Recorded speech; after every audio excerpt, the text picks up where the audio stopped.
beautiful people, Elise here and welcome to the vlog.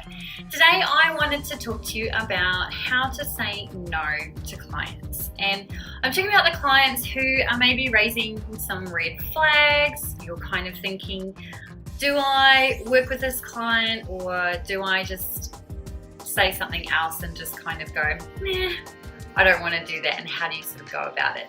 So when you first start out freelancing or when you're starting out in your side hustle, you're probably under the misconception that you should take on every job that you're offered or every gig that you're offered.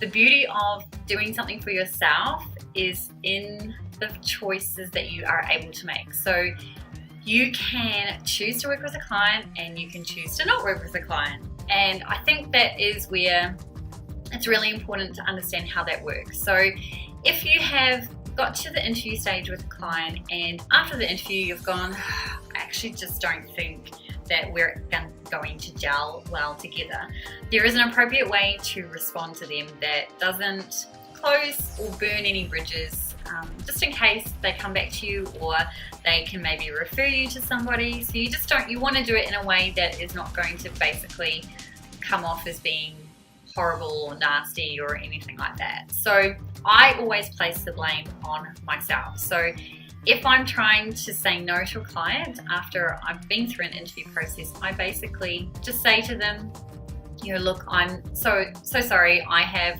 just taken on a really large project and I've committed to that ahead of us having this interview, so I'm no longer available to do this job. Now, if you know somebody that is potentially a good fit, like if you can recommend somebody else, then go ahead and do that. If not, don't say anything, just say that you wish them all the best and that you'd like to keep in touch with them. It's really simple. You don't have to put too much thought in it. It doesn't have to be a major drama or a major stress. Just make sure that you're putting the blame back on yourself and not saying, I don't want to work with you because XYZ.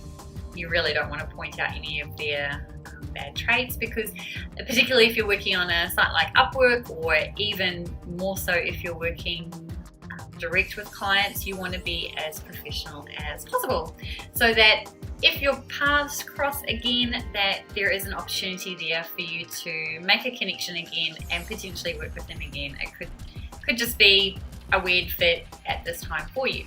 So I hope that makes sense, and if you have any questions at all, make sure you put them in the comments below. I would love to hear from you, and I look forward to talking to you soon. Take care.